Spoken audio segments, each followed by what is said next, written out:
Making me burn calories, bro.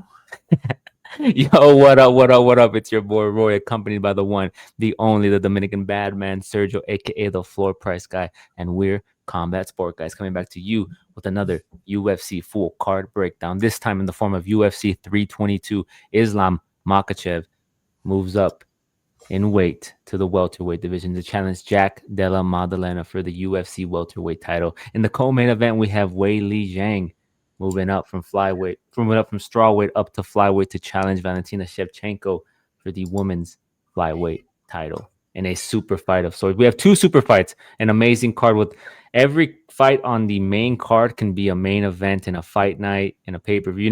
It's this card is so stacked. I'm super excited for it. But before we get into that, let's talk about last week. Gabriel Bonfim beating Randy Brown in a 5-round main event. He took him out in the first round, or was it the second round?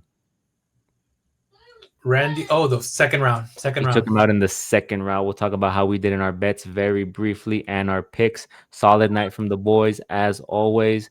And if you want to follow us, check out our bets, check out our picks. Make sure you like and subscribe. Follow us on X at Combat Sport Guys. We are also active on Instagram and Threads. We don't charge you anything. We don't upsell anything. All we do is just provide you our opinions, our picks, and predictions for free. There we go. Take it away, my No, man. man. It was a good night. Like we were just kind of discussing. I mean, the biggest flop to me personally was Hyder Emil. Guy known for his cardio. Just shout out to Emmers. It just shows you how good Emmers really is, right? And like, it's just the level, right? It's just a different level. But like, yeah, Chep, I still think about that. Like I said, Amir was my biggest bet, but I had to recoup it, and that's what Bonfim came in. Bonfim did amazing. Like even like I think you had Bonfim with Cavalcante, which is a very good bet there. That was a solid bet because we Yeah. we talked about it. Like there was no way Cavalcante was going to lose. Silva was just she's not the same fighter. Let's be honest with the room, right? I also expected her to go for the takedown. She didn't. But yeah, I ended up pouring money on Bonfim at a minus 175, which was well worth it. Even in the live betting, bro, as soon as Bonfim started picking it up, I was like, that's it, bro, because he went with like he didn't go emotional. He went in there with a calf kick. That was amazing. And through the calf kick, he knocked him out. That was beautiful, bro. Like Brown, I was expecting more from Brown, bro, because Brown tends to choke in high level fights, and yeah, choked here, man. But yeah, bets. Let me go back. We had 11 bets, 7 live. Uh, the other predicted Padilla. Dude, shout out to Padilla, man. Like, They didn't give him the bonus, man. I mean, we also can't tip them. You also can't tip a fighter of your gains either, right? Love to send Padilla a little bit of fuck you money. Hawkett, did you like the Hawkett? Like Hawkett came in and Of the course. American Colby Covington. That's pretty good. Well, that was expected, right? It was expected. Well, not like that, but Not like he what, was. dropping him and beating him? Yeah, Yeah, yeah. Like, that guy Jimenez does not have any striking at all, bro. So I even said he's gonna probably chin him. yeah. Well, I mean, yeah, it was supposed to. Yeah, I mean, Kind of I corny think. though. I don't like the whole. Oh, he's American Colby Covington. He's trying to be like Chael Sonnen, bro. We're trying to be like an He American copied Colby. Chael Sonnen's post fight speech, like word for word, bar for bar. He's an American Colby Covington. And that's kind of He's the a best way. Chael Sonnen wannabe, bro. But yeah, Chael Sonnen. That's the exact. Well, I mean, yeah, I mean, bro. But now that Chael generation Sonnen, bro. comes out, He's more so like Chael Sonnen than Kobe, in my opinion. yeah, like it's 100%, 100%. Okay, so going into live betting, Marcos at 175, brother. Like that first round, he was just getting things together, brother. When that man took over, Marcos in the second, crazy, eh? Just took over him. I also think like going into these fights into live betting, um, John started hot, so John started to match Marcos, and then going to the second, he depleted his strength. Well, Like that's what he his does. card is He depleted. gasses out. He gasses out after the first. Yeah, that was the big thing, right? That's why like going Yeah. into that fight, I'm like, okay, well, it's gonna happen, right? So even at one point, he was the favorite. I didn't tell you that at one point because he's like throwing heat, but like we know like that heat tend to fade away.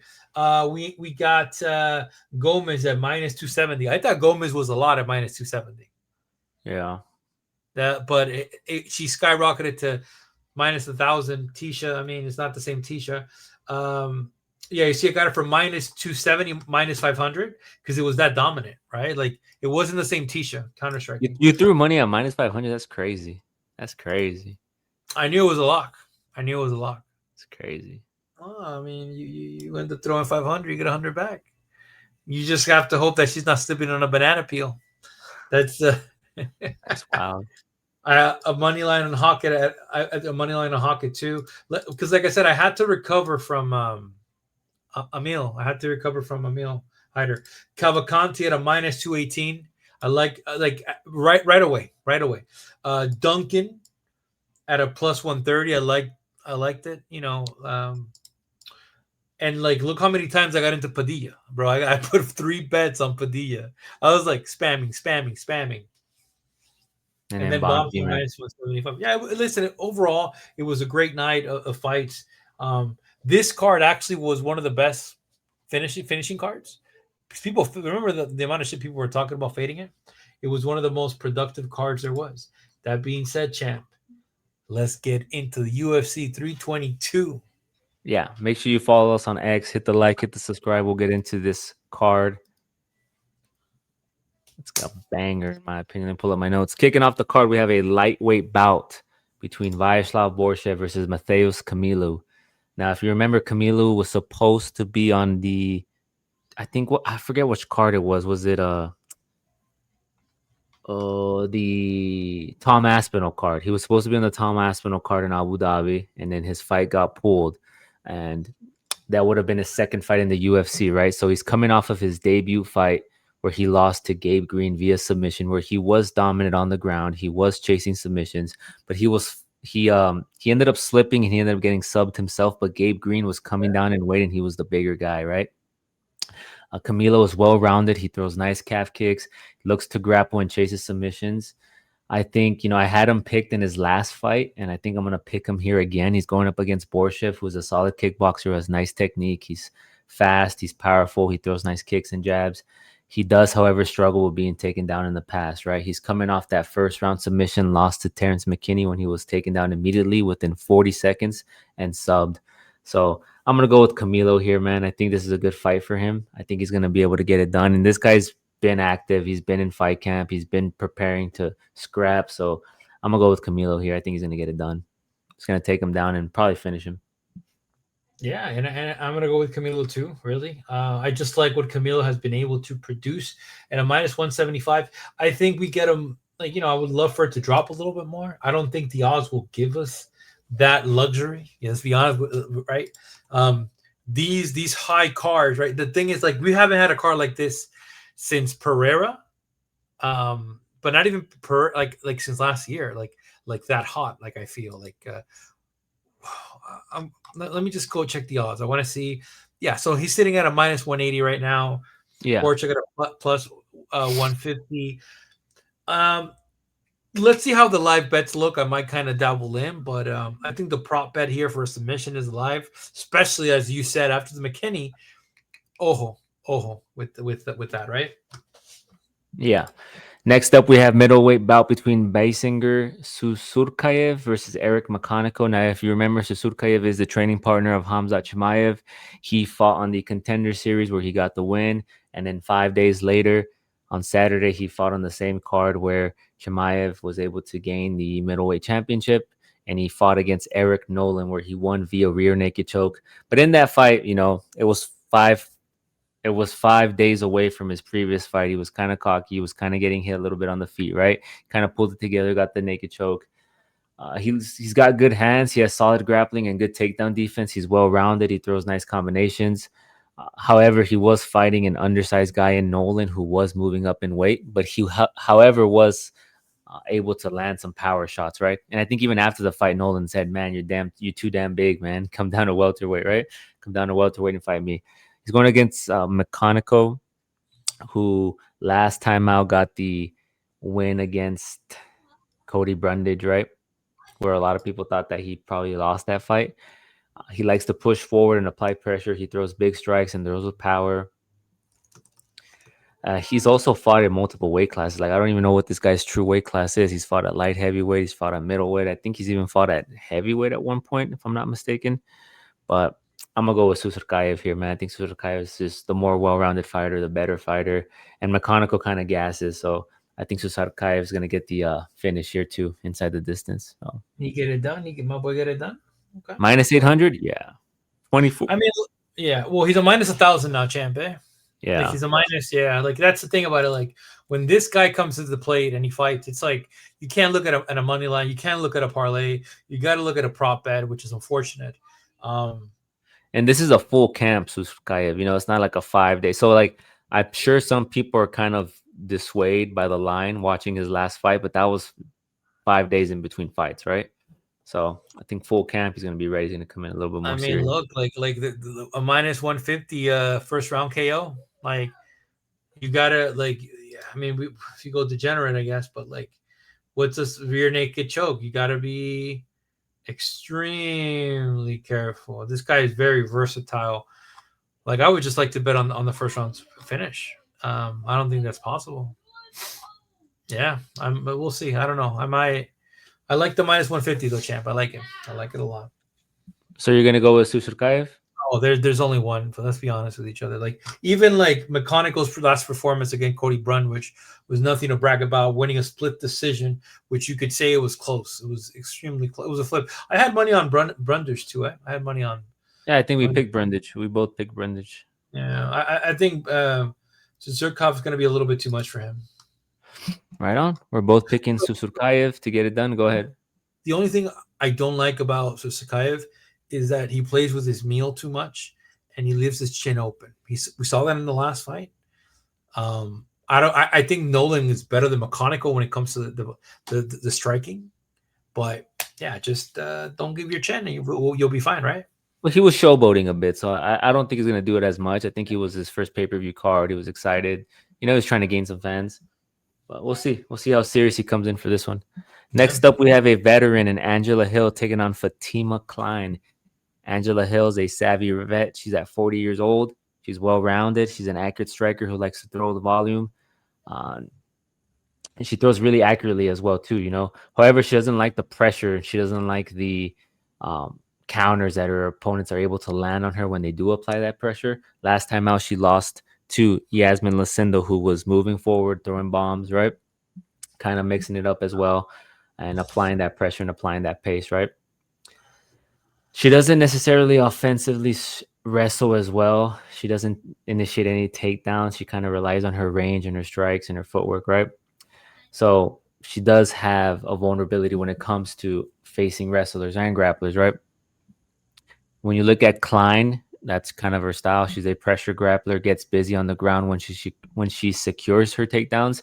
She utilizes her strikes decent enough to level change. Although, last time out, her entries weren't the best. She has good cardio. She fought against Melissa Martinez, who is the sister of David Martinez.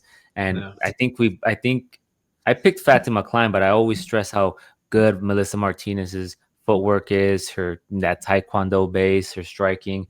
And then she showcased her power in that fight where she got the third round head kick KO. So to do that against somebody like Melissa Martinez who can move around, kind of, move in and out and has decent enough striking and footwork, I'm going to pick Klein here, man. Yeah, I mean, look, this is a no-brainer. We're both going with Klein. Klein will get this done. Somebody was like, oh, but Angela Hill's a dog. Yeah, but the age. Angela Hill is not the same Angela Hill that before. And then, she fought Juicy J at flyweight. We're talking about a top 5 fighter. Like I get it. That was her debut moving up in weight too. Like it was like a decision. Yeah, it was a decision too. So I think that's why I think she gets it done. Brother of Klein, Ladov Klein, right? Ladov Klein. She gets it done, bro. And now she's going to have the speed. She's going to have the power and she's going to have reach. And that's what's going to be the differentiator here. Right on. So I'm going to go with Klein. I got Klein a couple parlays too. So we're good. A couple parlays. You got to be careful, brother. We got both Klein we'll move on to our next fight, which is a rematch. These guys fought back in the day, but I don't think that matters. We got Pat Sabatini taking on Chepe Mariscal. You gonna move it? Yeah. Sabatini is coming off that win against Joe Anderson Brito, where he was the big underdog. Everybody, including us, thought he was gonna get KO'd. However, he understood the assignment. He immediately took him down, controlled him for 14 minutes of the 15 minutes in that fight, and won the unanimous decision. You know, when you look at Pat Sabatini, he has that savvy Brazilian Jiu-Jitsu. His striking isn't the best. It's technical. He has that Pennsylvania background in wrestling. You know, after his KO, we talk about, right after his KO loss, I think it was to Diego Lopez, he spoke to a psychiatrist and got back on the track, submitting Jay Pierce, where he was the underdog, right? And getting the double over Joe Anderson Brito, right? So he's on a little 2-fight win streak here. I believe it's 2-fight. I want to double check that. So on a 2-fight win streak here. He's the better grappler, I would say, of the two, and I would say Chepe's the better scrambler, right? Okay. Oh no, 1, 2. Oh, he's fought on a lot of like grappling matches too. Okay, so he's on a 2-fight win streak. But you look at Chepe. Chepe is a pressure fighter with a strong wrestling base and gritty kickboxing. He mixes in solid takedowns. He averages about 1.5 to 2 per 15 minutes. He has good striking. He attacks the heads and legs, throws in volume, and he has knockout power, right? He has 8 KOs on his record. And he has pace, man. That's kind of what he's known for, right? He applies that pace. He applies that pressure. People often compare him to Merab Dvalishvili in the sense that they both just continuously get after it. And this is an interesting fight, right? Because it can go either two ways. Do you see Chepe applying that pressure, and on the feet, right? On the feet, stuffing takedowns? Because I don't think it'd be smart for him to shoot for a takedown against Pat Sabatini, right? Because then he's entering his world. Pat Sabatini's going to be able to thrive on the ground. So this might be like last week, this might be like kind of like Ricky Simone and Barcelos, right? Where we thought Ricky Simone was going to go in there and just shoot a bunch of takedowns, right? Just apply the pressure, but it was mainly on the feet. So I'm going to be interested to see how this fight plays out. I'm going to pick Chepe because I think he's more well-rounded, right? And he has that aggression and that pressure and pace, but you know, anything can happen, man. Sabatini's good.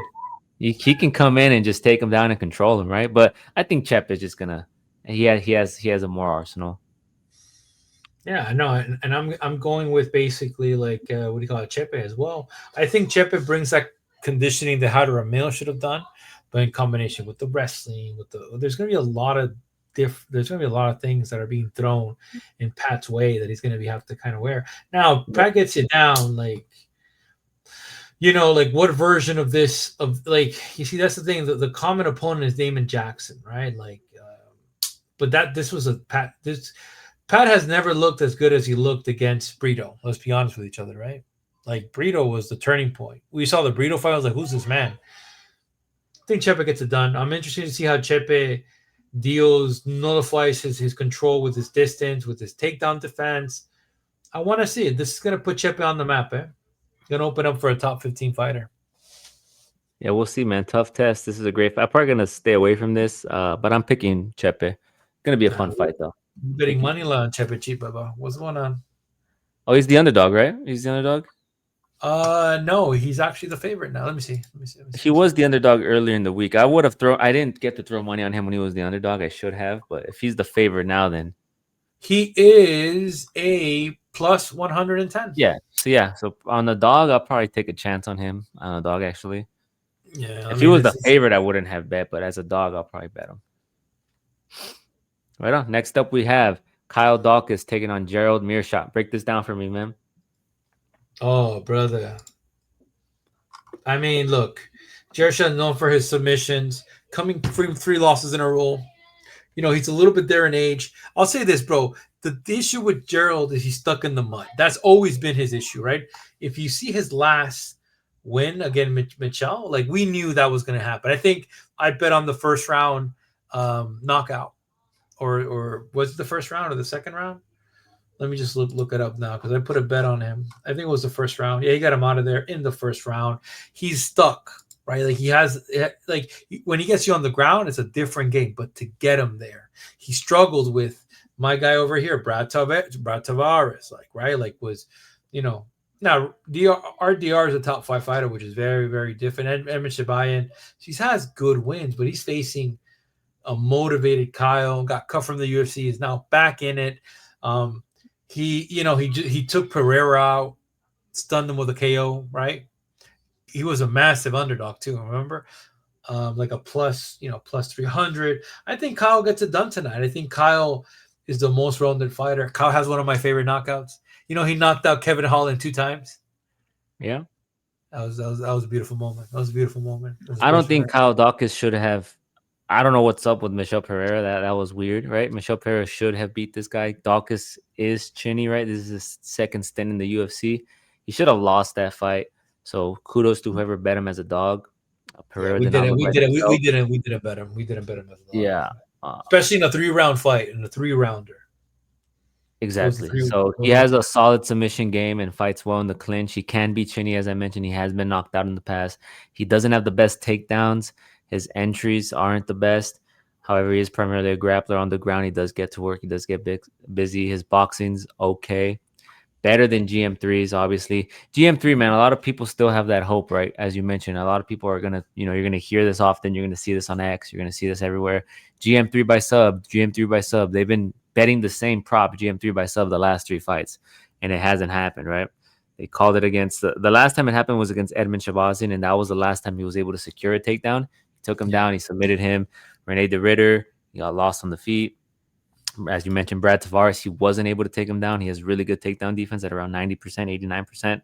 And then Michael was able to KO him right away, right? So I agree with you. He looks stuck in the mud on the feet. He's not all there. He does get chinned. And I think Kyle Dawkins, in his second stint in the UFC, I want to see what he brings more. I want to see what he's capable of more because that Michelle Pereira fight was too quick. Like had it been 3 rounds and he won like a dominant decision, it'd be more yeah, like, okay, this guy's back. Like he's improved, he's good, but he knocked him out with a quick punch. So I'm gonna pick him here. We'll see what happens, man. yeah. And it's yeah. We're both going with Kyle, but like I have no doubt he gets it done. So I caught him in a parlay at a minus 340. Now he's sitting at a minus 425. I expect that if the round goes as Kyle, it's going to increase quickly because, like I said, Gerald has that issue that he is stuck in the mud. Like his striking is not really there. And if I'm Kyle, use your footwork, get away with it, use your length, right? 6'3", like what? Okay, Gerald has more reach than him, but in kicking, let's see. So yeah, you see here's a great example. So Kyle really could just keep him away and just kick him. Now you got to be careful with that takedown though, because. But even if he gets the takedown, champ, I don't think Gerald holds him down. It has to go to the third round, and Kyle needs to be more tired than Gerald. Yeah, we'll see. I think Kyle gets it done. I agree, but I just want to see. I'm interested to see more of him. See what he's So worked on. yeah, But GM3 is a good fight for him. Chinny guy should be able to put him out. Next up, we have Malcolm Wallmaker taking on Cody Haddon. Wellmaker was originally supposed to fight Sergey City. He pulled out. In comes in Cody Haddon on short notice. Wellmaker has won 10. I'm sorry, 10 fights in a row. He's undefeated. I think 7 of them have been by TKO, KO. Right? He's coming off that win against Cameron Simon. I think it was Cameron's. Was it Cameron Simon? yeah. I'm sorry. He's coming off that win off of Chris Moutinho with the right hook KO, No, TKO. but the one that Prior to yeah, that, he beat Cameron Simon, and then prior to that, he was in the Dana White Contender Series. So, uh, I'll say this: Cody Haddon is way better than Chris Moutinho. Chris Moutinho was brought in to get beat. Like, let's make no mistake, right? He was brought in to get beat. yeah, Wellmaker, he's got fast 10. He throws a nice jab and is explosive. His grappling to me remains a mystery, right? We haven't seen him being tested much in the UFC, and we're going to learn a lot here in this fight, right? Haddon, last time out in his UFC debut, he beat Dan Argueta, right? It was his UFC debut. He defended 20 takedowns and secured 2 of his own. His striking combinations look crisp in that fight. He also has a nice left hook. His boxing and grappling are sound, and his get-up game is good. I think he'll come in with a wrestle-heavy game plan in this fight, man. Cody Haddon's a good prospect, man, and I would say that he's the more well-rounded fighter. He's the better fighter here, where Wellmaker has the more power. He has the more star potential, right? Because they're building him up as this knockout artist. But I think it's going to be a tough fight for him, man. I'm actually going to go with Cody Haddon. I thought about it. As a dog, I like him here. I think if he's smart, he comes in with the IQ. He's going to test Wellmaker's takedown defense. He's going to fight well in the clinch, fight well, with the boxing combination. It's going to be an interesting fight, man. He's going to test a lot of the unknown from Wellmaker, right? Yeah, and I mean, look, I would love to put some cash on Wallmaker. He just has to give me a little bit more. Like this fight could go a couple of different ways, right? Wallmaker come in the first.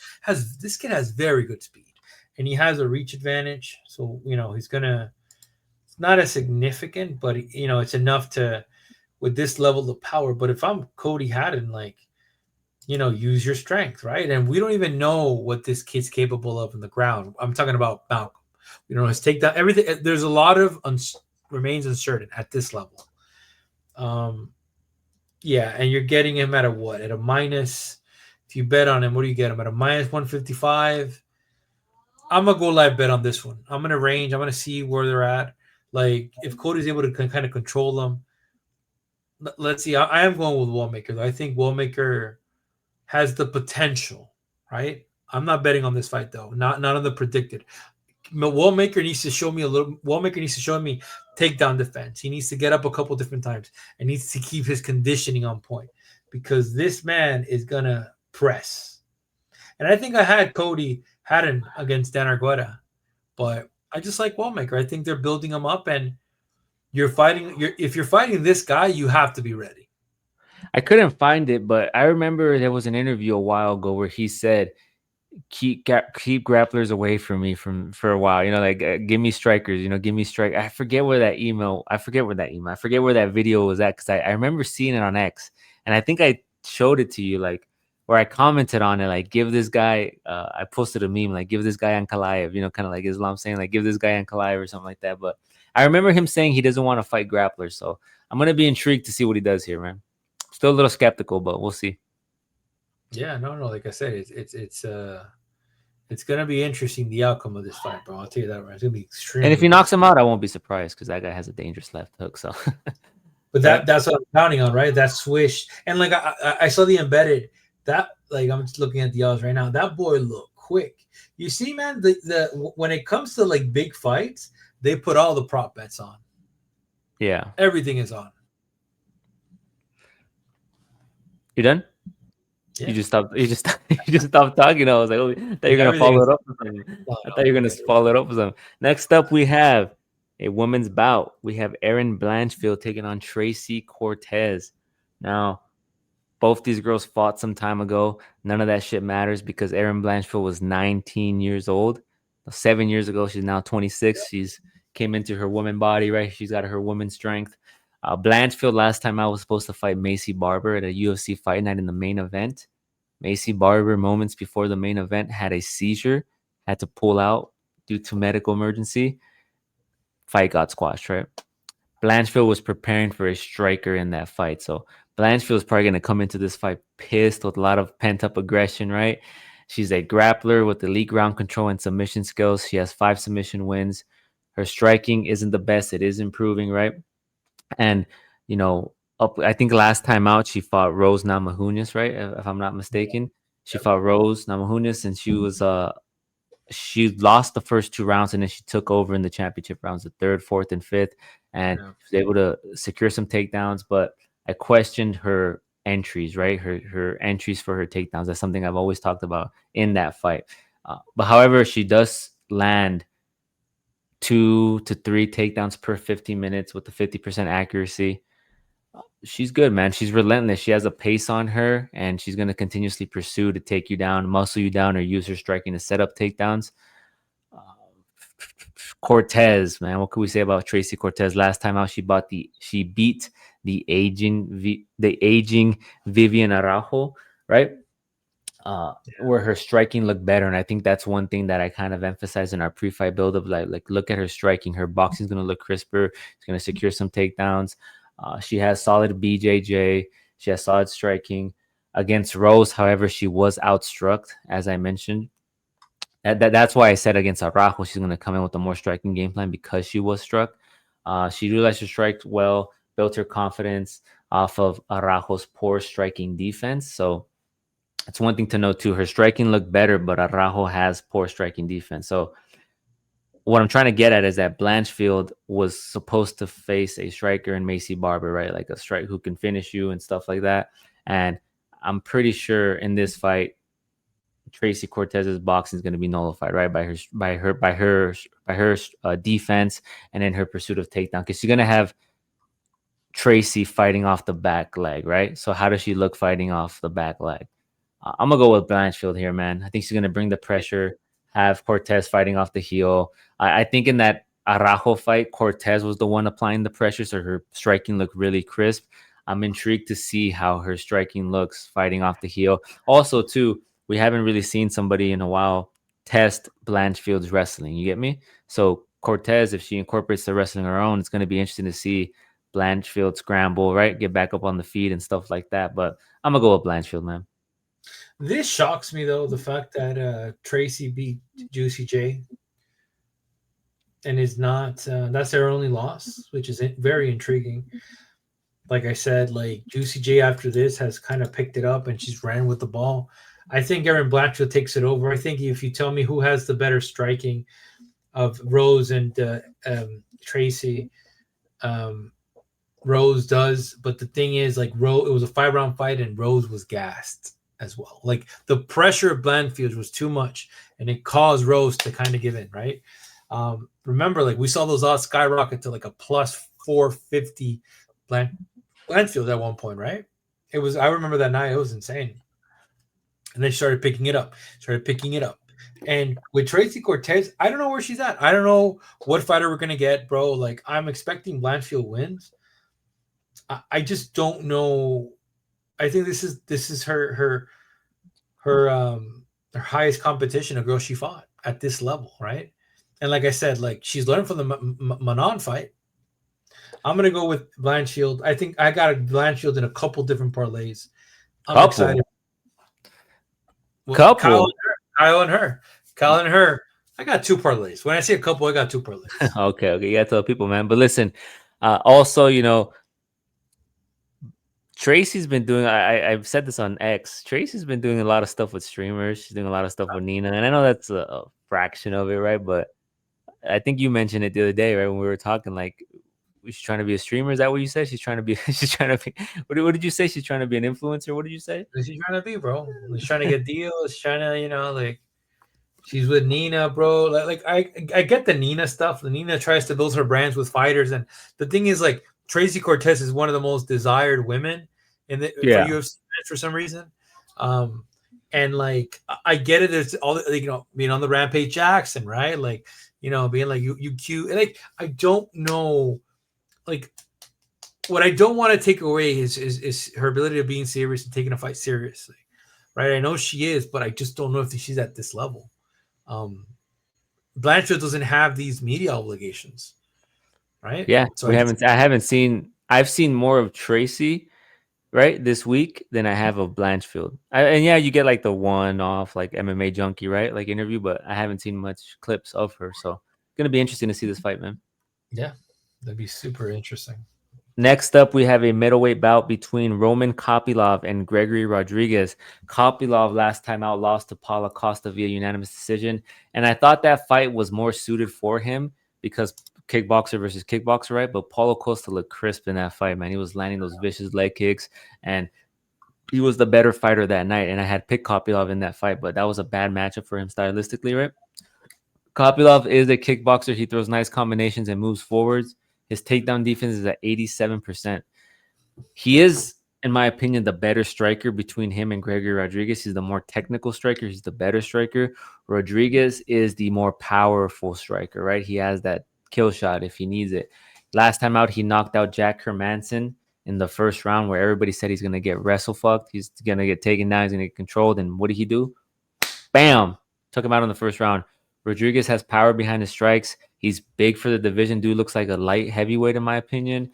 He's well-rounded. He has that solid Brazilian jiu-jitsu and wrestling. He actually is a wrestler first. He has the wrestling background. He does have cardio concerns, right? as we saw in the Jared Cannonier fight. It looked like straight out of a Rocky movie. I always say that he knocked him down in the first 2 rounds. He looked like he was on his way to a fucking dominant performance. And what happened? My man slowed down, and then Jared Cannonier took over and took him out, right? This is a 3-round fight, so I'm not that concerned.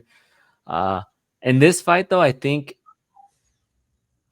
he'll mix it up here, right? He'll not engage as much with Kopylov and instead grapple and fight in the clinch. That's what I think is going to happen. Like, I think he's going to come out. He's going to come out like a fire, like he always does, right? He's going to look for that initial, like the first 2-3 minutes are going to be dangerous for Kopylov. But if Rodriguez is smart, man, he's going to get in the clinch. He's going to try to secure some takedowns, get that wrestling going, get that control going, and pull out a victory here, man. So I'm going to go with Gregory Rodriguez. I'm gonna go with Gregory. I mean, look, like I called Cannonier was gonna win at plus 220, baby. But it's different because it's a main event. It's also you're fighting a guy that's like way like the thing is at to a certain extent ranking matters, especially when you go into these fights that you can't get a guy out. Because and that's the thing about it. When I look at Gregory, I look at like a Paulo Costa type fighter. He's going to bring everything in the kitchen sink. Roman and Kopylov had a very close. It wasn't close. Kopylov was winning, but the Chris Curtis fight, champ, Curtis is undersized. Curtis is a better welterweight than he is a middleweight. He should have always been down at there. And then you're dealing with a guy with like limited takedowns because Curtis is not known. He just boxes and kickboxes. I think Gregory gets it done here. I think we see he's gonna throw more power than what do you call it? This man, what's the word? Than Paulo Costa. Now, where the factor is the wrestling. Does Roman take him down? If so, does he tire him up a little bit? Does Roman take him down? I don't think Roman's not gonna take him down. I think Greg's the better wrestler, bro. But that's the issue. You don't want to stand with a guy like this. That's where I'm taking it into perspective, right? Like, because I'm thinking, no, I know Gregory's a wrestler, jiu-jitsu guy, but I'm thinking Roman, how could he switch it up? It's the wrestling. Maybe he could get on top of him, throw his whole body, tire him out. Because Gregory has 3 rounds to cook. He cooked Josh Hermanson in the first round, knocked him out. Knocked him out in the first round, what Joe Pfeiffer couldn't do. It was a different Joe Pfeiffer, I understand, but the voltage of power is very different here. I'm going to start with Gregory Rodriguez. I do like a minus 185 champ. I just, we'll see. I might get a little bit excited and throw it. Let's see. Let me just look at the size disparity. 6'3", 75, same reach, huh? Just height. Yeah, just height and kick. Next up, we have our featured prelim. We have Bo Nickel taking on Rodolfo Vieira in a middleweight bout. Bo Nickel was removed from the main event, from the main card, got thrown as the featured prelim, right? Oh, brother. This is good, man, because Bo Nickel got a serving of humble pie last time. My man was talking about how he can bang with Chimaev. Maybe he can in a grappling match, right? Not in a grappling match, not an MMA match. Not in an MMA match. You're over there shaking your head. Bo Nickel got a serving of humble pie, man. So this fight, all eyes are on him. The pressure is on him. What is he going to do here, right? He's a Division I 3-time champ. He's a solid grappler with tremendous upside, but he bit off more than he can chew, right? As I just mentioned, he lost last time out to Rene de Ritter, where a knee to the body buckled him. Against Craig, he tried to showcase his striking, but he only threw an over right hand. His takedown defense is at 100% currently. When you look at Rodolfo Vieira, he's a BJJ guy. He's athletic. He's strong. His striking is okay. He's got power. He's pretty good. It's probably better than Nichols, in my opinion, a little more technical. He has exceptional BJJ and good takedowns. However, he went 1-11 against Petrosky, and he was beat on the feet. I think this fight could look like that. It could look like the Paul Craig fight, right? Where Bo Nickel's going to want to kind of steer away from the grappling maybe and showcase his striking because Rodolfo is dangerous on the ground. Or it could be that Rodolfo's trying to secure takedowns and Bo Nickel's defending them, and then he gets one on his own and he gets a finish via sub or something, but that's a little hard against Vieira. I think Bo Nickel's going to win here, man. I think for him to get back on track and win the fans again, he needs to get a finish here, man. He needs to do something, whether it's a sub, whether it's a knockout, he needs to get a finish here. It can't be boring. Like you see, that's the thing about it. Like they're They're grooming this guy to be the next hit, and like we saw, he thought, yeah. I mean, with the Reader fight, like would it, if he would have gone more grappling heavy, right? Like it would have been a little bit different in the first. Just try to press him, take him down, wear him out. You feel me? But didn't do it. But yeah, look, he needs a finish here, man. Like it's just like if he goes to a decision, he's not gonna be being being put in these like pay-per-view fights. Like let's be honest with each other, champ. I need to see more. You need Yeah. to give me a better decision. Yeah, give me a. And that's the thing. We're being very critical, but against Paul Craig, he should have taken a little bit more risk because it was Paul Craig was on the verge of retirement, and then his movement was also slower. And the fact that he didn't capitalize, a lot of fans remember that. So that's how at least I'm getting it from here. I'm gonna go with Bo Nickel, but I want to see what Rodolfo does. Like Rodolfo, I'm not betting on Bo Nickel. I'm keeping away from Bo Nickel. I'm I'm enjoying this game. confident here though, and I picked against him last time. Hey, floor price guy, I picked You against him last time. pissed a Look, lot of people Renee off, the man. Ritter, you were You still on pissed the a lot. juice. You were still on the juice last time. But listen, I'm picking up the juice that you dropped, and we're gonna ride with Bo Nickel on this one. So You're we'll right, see Bo what Nickel. happens, man. We're gonna see what happens here.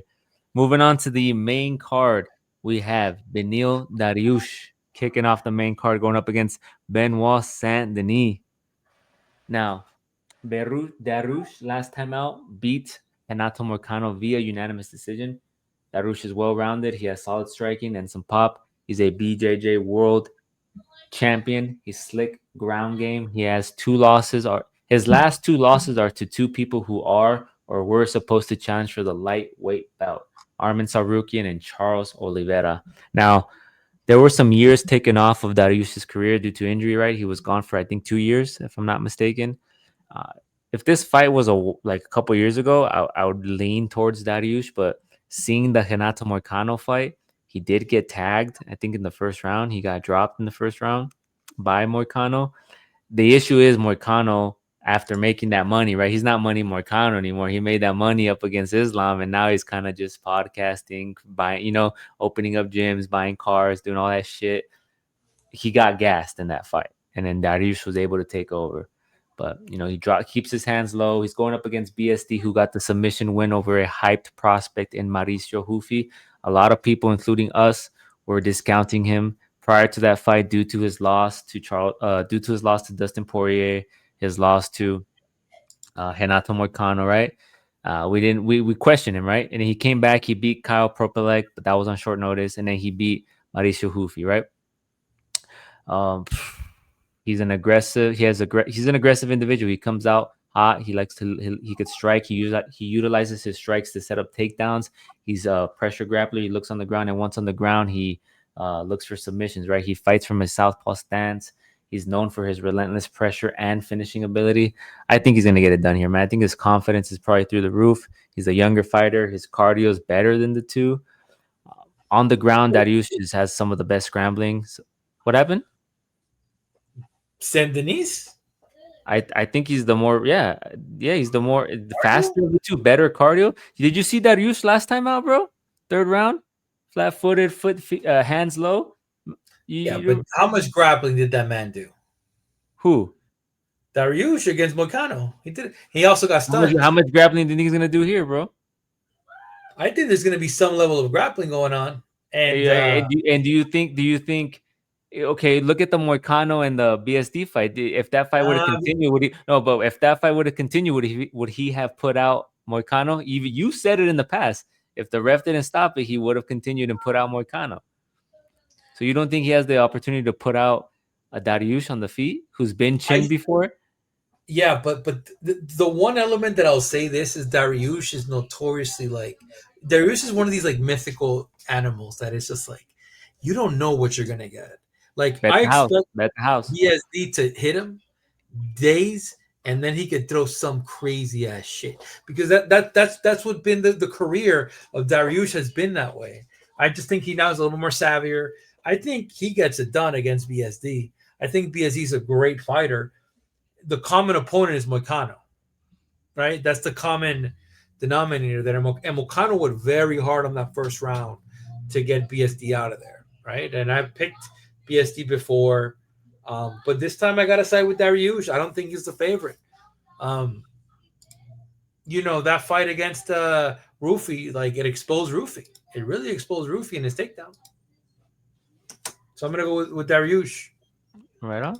There you have it. You're going with Dariush. I'm going with BSD. We'll move on. It's gonna be a good fight. It's gonna be a fun fight. Be a great fight. Fun fight. Fun fight. What am I looking for? All right, next fight up, we have Leon Edwards taking on Carlos Prates in a welterweight bout. Carlos Prates called for this fight. Edwards, the former champ, last lost via submission to Sean Brady, where you were all over Edwards. You were hot and ready for him, man. You were wet and ready for him, but we always believe Sean Brady. He came in, took him, and it was funny. Sean Brady was throwing hands in that fight. And it was Edwards, the one who got. It was Edwards, the one like, let's take you down, brother. He got submitted, so he's on a 2-fight skid. He does, however, has wrestling, and that's going to be the focal point that a lot of people are going to talk about, right? Because he has secured takedowns against Usman, against Nate Diaz, against Covington, right? Edwards is a well-rounded fighter with exceptional striking and strong takedown defense. He's known for his technical kickboxing. He excels at range management, using kicks and jabs to control distance and pick apart opponents. His cardio allows him to maintain a high pace. So I just said he excels at range management. When is the last time that he's fought a come forward striker?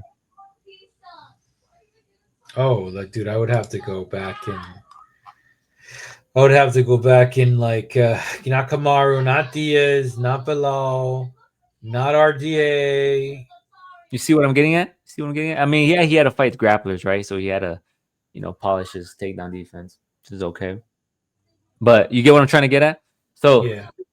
Prates has that Muay Thai background, man. He's coming off of that knockout, that spinning elbow win against Jeff Neal at UFC. Which pay-per-view was that? Damn, so many pay-per-views I forget, man. But he knocked him out, right? In the what pay-per-view card was that? UFC. That was the Aaron Pico card. The Aaron Pico versus was that 330? No, it was 315. No, not 3. Get it here, but I'm pretty positive. Aaron Pico versus Murphy, and the main of it was a July card, if I'm not mistaken. July. Who was the main event? Here it is. Yeah, there it is. Duplessis. You see Duplessis versus. Oh, it was on the Hamza card. Okay. It was a high one. It was a high one. Yeah. And then prior to that, he fought Ian Gary, where Gary's footwork and threat of takedown inhibited his forward pressure. However, he almost put him out in the 5th round. Had he hit him 2 or 3 more times, his cardio held up. He answered those questions regarding his cardio. Oh, he smokes cigarettes. He's not going to be able to do 5 rounds. He's going to get tired. It's bad for you. Bro looked good. He looked fine. Don't even worry about it. Prates has good cardio. He's a long-rangey striker with that Muay Thai base. He throws great knees and kicks to the body. He likes to attack the midsection and legs. He's dangerous in the clinch, likes to push forward and fight at a high pace throughout the entirety of the fight. It's going to be interesting to see what he does with Edwards, right? Having him fight off the heel, fight backwards and applying that pressure, getting him in the clinch. I think a lot of people are going to say that Edwards is going to come in here, look to take him down, test his grappling, but Prates' grappling is not bad. I mean, I know Ian Gary's takedowns weren't like real takedowns. He was trying to kind of mix it up, confuse him, right? Have him have that fear to inhibit him from moving forward. But his get-up game looked okay, right, in that fight. So I think he's going to be fine here. I think Prates is going to get it done, man. He's going to get the finish. So I'm going to go with Prates. Yeah, and like the thing is, Ian hasn't shown me. Like, here's the thing about it: Sean Brady's a good fighter, but wait, what was that? What was that? Sean Brady is what? Good fighter. That's the first time you've ever said that, brother. Oh wow, man! Because I remember against Gilbert Burns, you were against them. Against Leon Edwards, you were against them, and you told me Sean Brady's not him, man. So wow, proud, man. Proud. You've come a long way, brother. Welcome to the Sean Brady side. He's shaking his head. Of course, I'm shaking my head. Go ahead. I just don't like when he got knocked out. Like, he looked out of place there against Bilal. Bro, Bilal knocked him out. I know, everyone loves that. Yeah, everyone loves that. You want fucking Bilal? But Bilal was with Habib is a different animal. Canelo hands though. You gotta be careful, bro. You see, this is one of these fights where, it's just the momentum of the car, and I'm pretty positive, Chan, that Carlo Prates fought. He wasn't on the main. Like, who was Ian supposed to fight? Was it Prades or was somebody else? Ian Gary was supposed to fight. Who was he supposed to fight? Yeah, because it wasn't this guy, if I'm not mistaken. Like he kind of got in late replacement. Oh no no. So Carlos was supposed to fight Jeff Neal on the UFC 314, the Volkanovski card with Lopez, Okay. but Jeff Neal got injured. So they took Prates and they made him and Ian Gary a fight night. I don't know if Ian Gary had a fight already planned, but they made him and Gary the main event. Got it. So that's where this is coming from. Let me No, that's look at fine. Ian Gary while you talk. Sorry, go ahead. No, yeah, no. I mean, look, like I don't know where his mindset is at because if Leon ever gets it together, he's able to pull like he's able to to beat him. But the thing is that I find that it's one of these fights where 3 round fight. Leon Edward needs to be perfect in all 15 minutes, but all it takes is one. Prades has that explosiveness, has that drive. Marlboro man, I'm gonna ride Marlboro man. I'm not gonna overthink it, but in order for Edwards to win as a possibility, he needs to be perfect champ. He needs to be perfect and excel in all areas. Let's see. I don't know if that motivation and that guard of fighter is dying down. Like he's one of the last ones with Usman and Kobe left in the division. Gilbert Burns is hanging in there, but come on. I think Gilbert Burns is one fight away from retire. I've been saying this forever, and I hope it happens. Give me Gilbert versus Kobe at the White House, man. Put it on the prelim. Did they announce that they're gonna fight or some shit like that? Did they? I haven't seen that. But if you just give me that on the White House, just put them on the prelims. Put them on the. It doesn't even have to be on the main card. Just have it there. It's a fun fight. I want to see it happen, right? Yes, Unless they sir. give unless they give Kobe a bond theme, just feed him to the wolves. So we'll see. Next up, we have a banger of a fight. Yeah. This is an interesting fight. I've heard a lot of interesting takes on this. We have Sean Brady taking on Michael Morales. We'll start out with Michael Morales. He's a Ecuadorian freestyle wrestler who has great striking and is a well-rounded skill set. He also is a Muay Thai champion.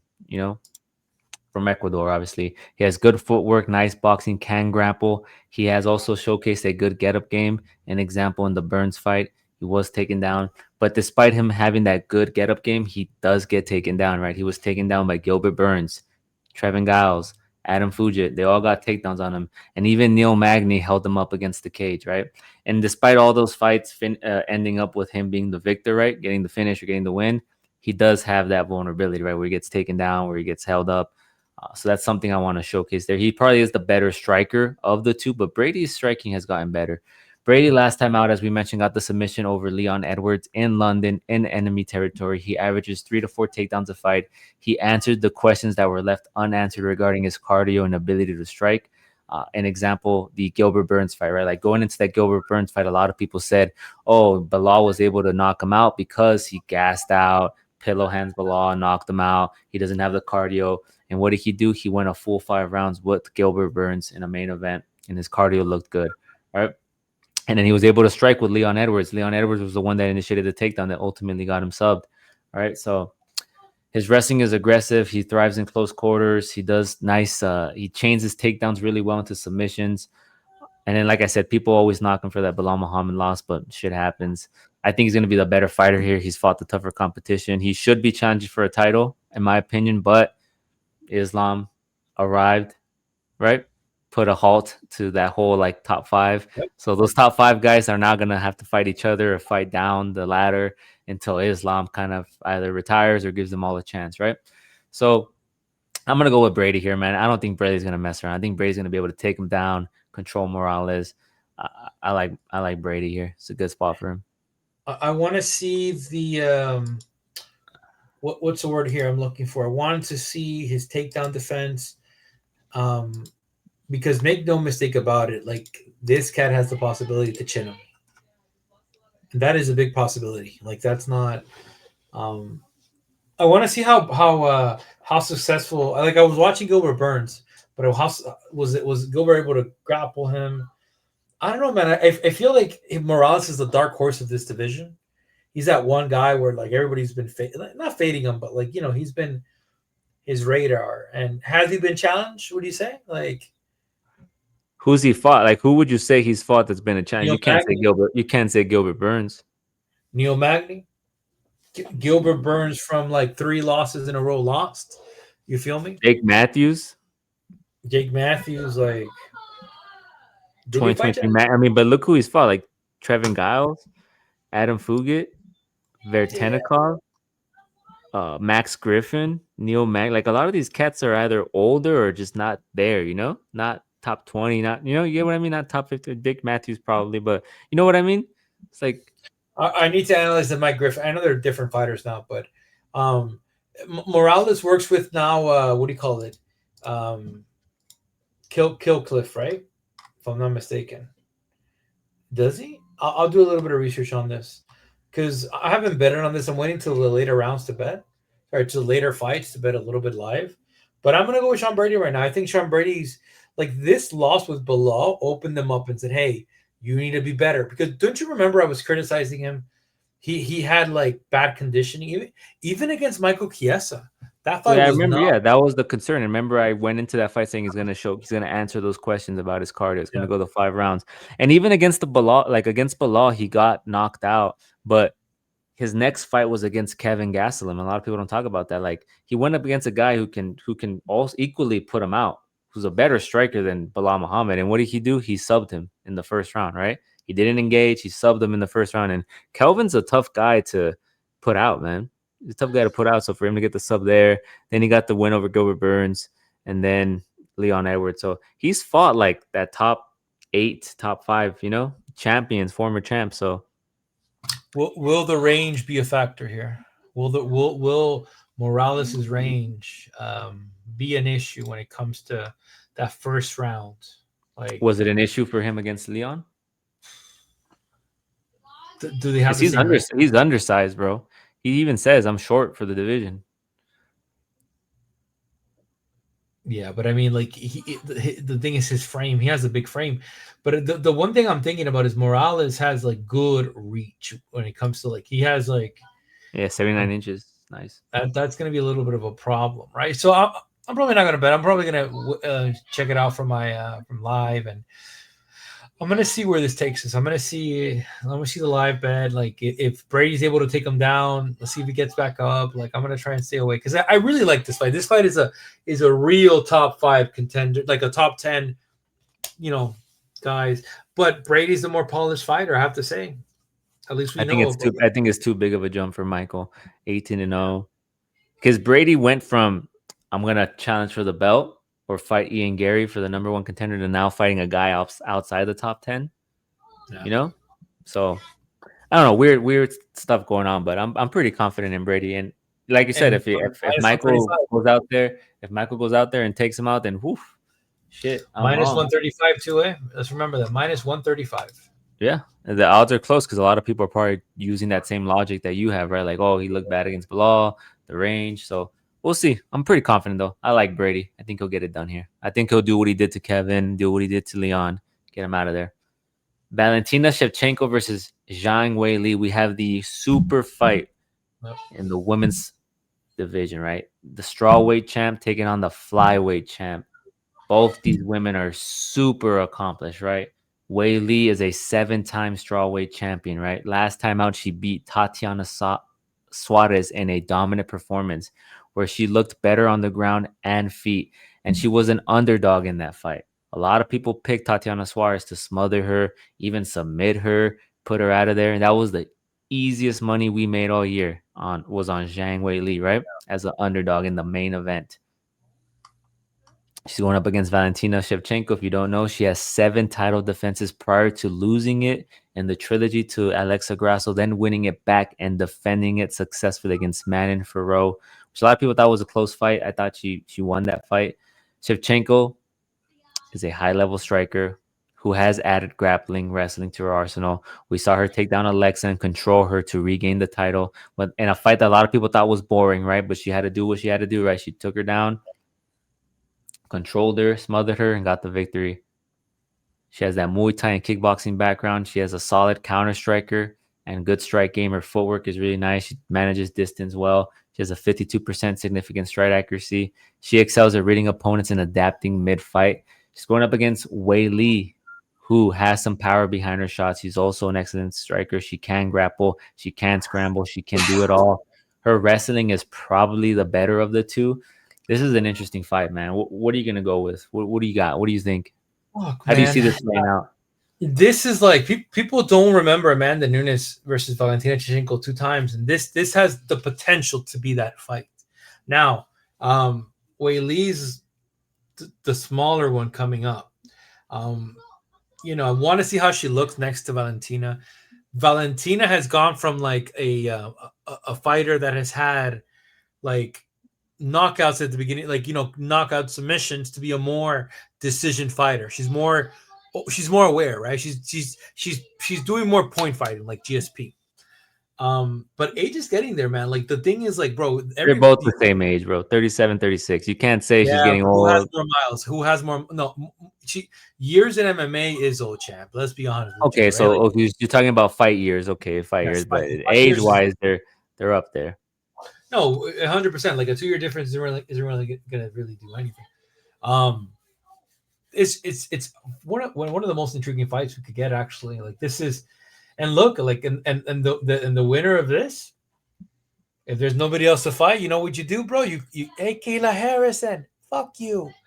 Imagine Wei Li, bro, cutting a promo on Kayla Harrison, bro. I'm gonna fight your butt, like with her English.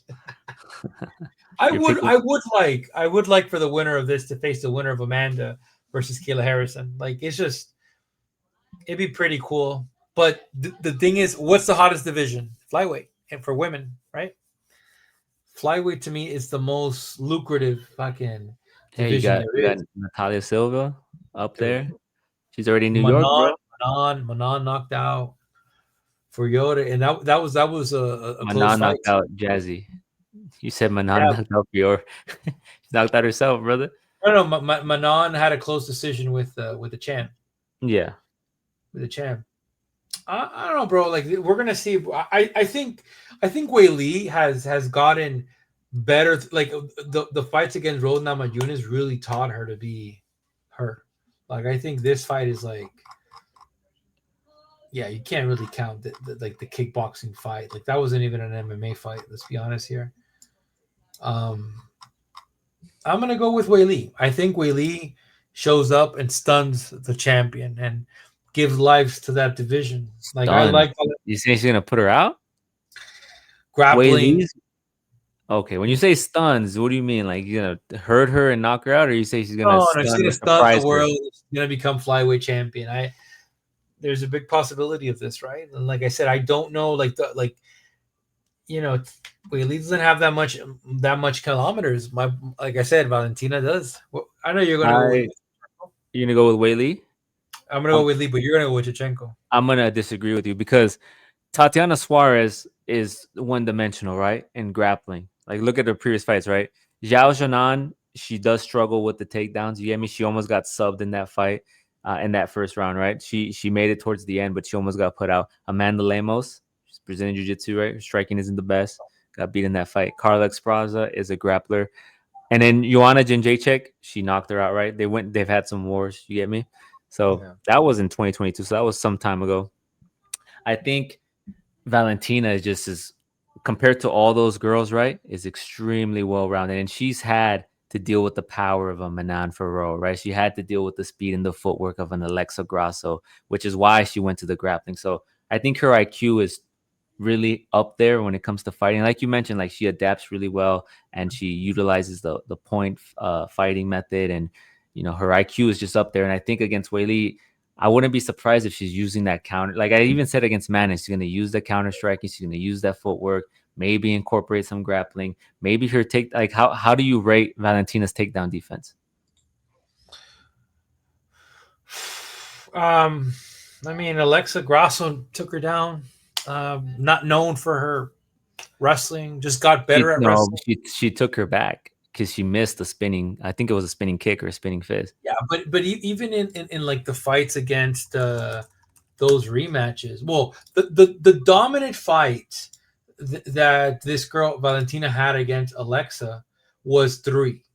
Three was the one that. But Well, if yeah, you 'cause go, she controlled her.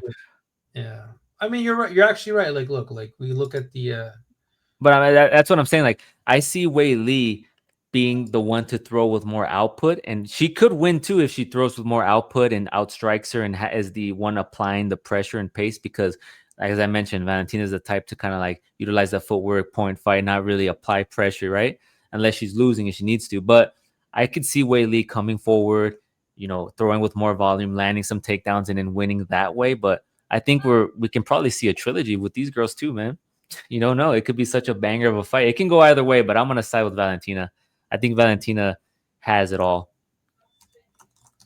yeah. No, I think what do you call it? Yeah, it's gonna be a competitive fight, champ. Like I've always loved Valentina, but like I said, the kilometers is something that I'm really looking into in this one, and I'm looking at like the ferocity. And here's the thing: like Tatiana didn't even give her a struggle. Yeah, Tatiana's. How did Tatiana look against Amanda Lemos? Like, what's Tatiana's? She has that Ronda Rousey patchy mix, stuck in the mud. How do you say stuck in the mud Look type at of the footwork? mud. She's not as versatile Oh, as uh.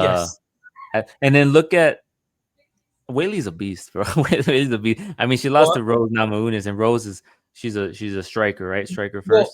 and I feel that she was not ready for Rose. She was too green. And then even in the second rematch, you got to see more takedowns from what do you Exactly. call it, from Zhang, right? So we'll see. I mean, like it looks like you're saying that if Wei Li can't take Chichenko down, she loses. I don't think so. I don't think. I think in the striking, there's going to be some power throw. Now, with that power comes the counter striking of Chichenko. This is Listen, yeah, Shevchenko fought Amanda Nunes. If you talk about power, bro, if Amanda Nunes can't put her out, bro, what are we talking about? What are we well, talking about? you Nah, never I know. get what you mean though. I get what you mean though. The striking changes. What I'm getting at is that I could see a world where I see the path to victory for both females, right? Like I see Wei Li's path, right? Is moving Yeah, forward, outstriking, being the aggressor, securing key takedowns. Or I could see Valentina utilizing that footwork, counter striking, stuffing some takedowns, and then just beating her on the feet, being the bigger fighter, being the more active fighter, right? But yeah. it's gonna be a banger fight, man. I'm excited for this fight. I'm gonna lean towards Valentina. You're gonna go towards Wei Li. We'll see what Yes, happens, sir. man. We'll move on to the main event. Islam Makhachev moves up 15 pounds to take on Jack Della Maddalena.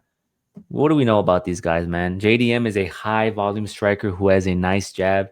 He has good jiu-jitsu on the ground. His takedown defense is at 70%. However, he does get taken down. Even Islam said in an interview we posted about it. We talked about it, right? This guy have very good boxing, but his wrestling not so good. On the ground, he's a good guy on the ground, right? He struggled against Burns, where he got taken down a couple times. However, he broke his hand in that fight. Against Bilal Muhammad, he looked good. He stuffed a lot of his takedowns and landed really nice, clean technical shots. His boxing is really crisp. And that's where everyone's like high on him in this fight, right? Because he's going to be bigger. He's going to be more powerful. This is a big guy this is probably the biggest guy that we're going to see Islam Makhachev fight to this day, right? Who has dangerous striking, who has solid jiu-jitsu, but his takedown defense is weak. He has been taken down, though, however, by the likes of Ramazan, Emiv, Bazil Hafiz, Gilbert Burns. They all secured takedowns on JDM.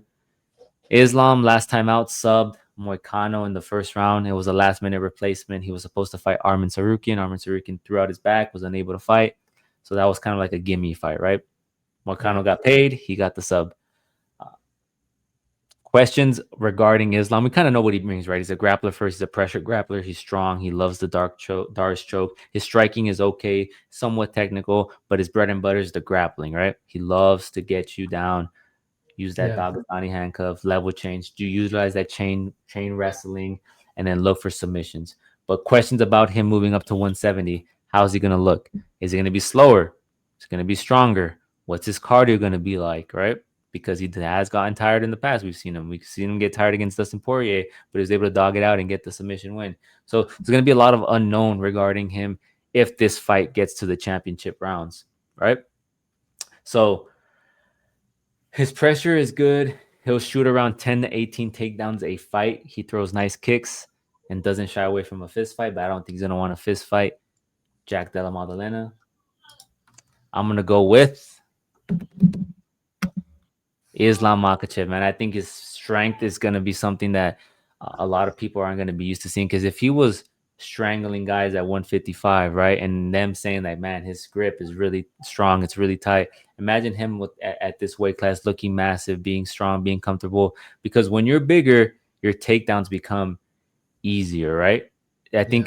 I think Daniel Cormier talked about it. Like, it's harder to become a grappler, to have that type of like I think it was the interview with Aljamain Sterling. He said it's harder for you to get the grappling going because it's harder in the smaller divisions because those guys are so well rounded. As you move up, the guys get a little easier to take down. That's why I was so successful at light heavyweight, and I was even more successful at heavyweight, right? Because those guys don't have any takedown, they don't have any wrestling. So I think Islam's going to be really good here in terms of securing his takedowns as we know him to secure, being stronger, controlling Maddalena. Maddalena has the opportunity on the feet to put him out. I think that's what a lot of people are banking on. I think a lot of bets are going to come in on that.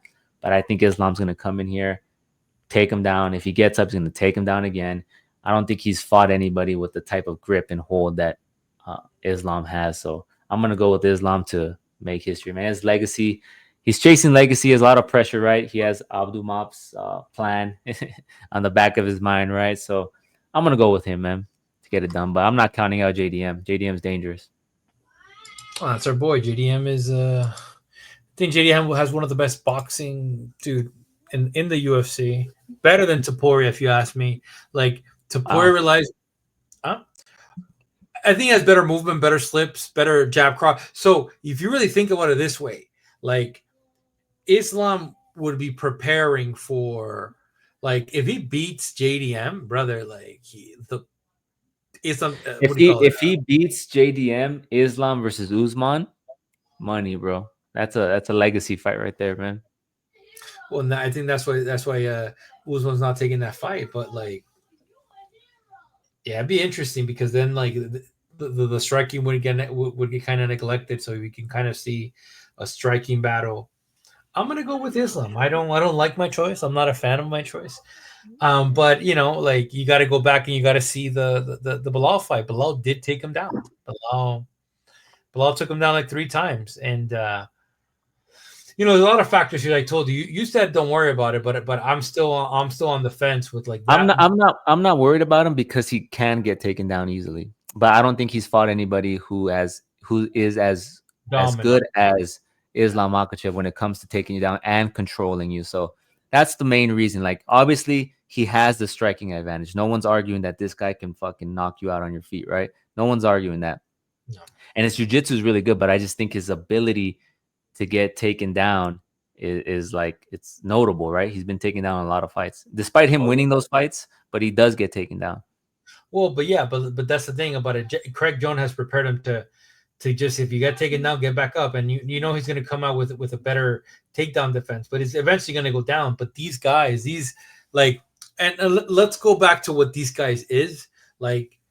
Um, when Islam takes you down, it's different. Now you watch the Poirier fight. Poirier was able to get up, but it's just the scrappiness of how it's a different game down there, and that's the thing about it, right? So, I mean, look, Islam wins if he's able to take him down, switch it up. And he's very explosive too. And When he we don't know if him fighting at 155 kind of limited him, right? Like, in some sense, right? Like, he wasn't as strong, he wasn't as, fulfilled. Like, you know what I mean? Like, if we're gonna see him in a different weight class, look probably more comfortable. It's gonna be very interesting, man, to see how they look at the weigh-in. It's gonna be very interesting to see how he looks, man, how he performs. would you put how much is it for me to make let me see 200 485 5 let me see 560 would you put 560 to make $200 on Islam 560 to make $200? I would. on Islam, right? That and I think that's what you got to consider going into that fifth round, right? Like how sure is it? Like, If it goes to the fifth round, yeah. yeah, and I mean, look, a lot of people, the line hasn't moved that much, so there is some doubt there, right? There is some like he came in at a minus 285, but it hasn't really, fight odds. It hasn't really moved. as much as I thought it would And be. I think a lot of people are looking at, like, I look at that Bilal fight. That Bilal fight is so intriguing to me because Bilal was battling with wanting to be entertaining, wanting to not be a boring like grappler, right? Like, you get what I mean? Like, he was battling with the whole, I got Canelo hands, I could be an entertaining fighter. Let me go out there and scrap. You get me? Let me go out there and scrap. So that fight went as long as it did because I do believe that Bilal Muhammad was trying to showcase his hands a lot in that fight, man, and not be a boring. And then you're telling me that who's a better striker in your opinion, Bilal or Islam? Oh, Islam has well, yeah. I mean, Islam has shown to have better striking throughout the course of his career.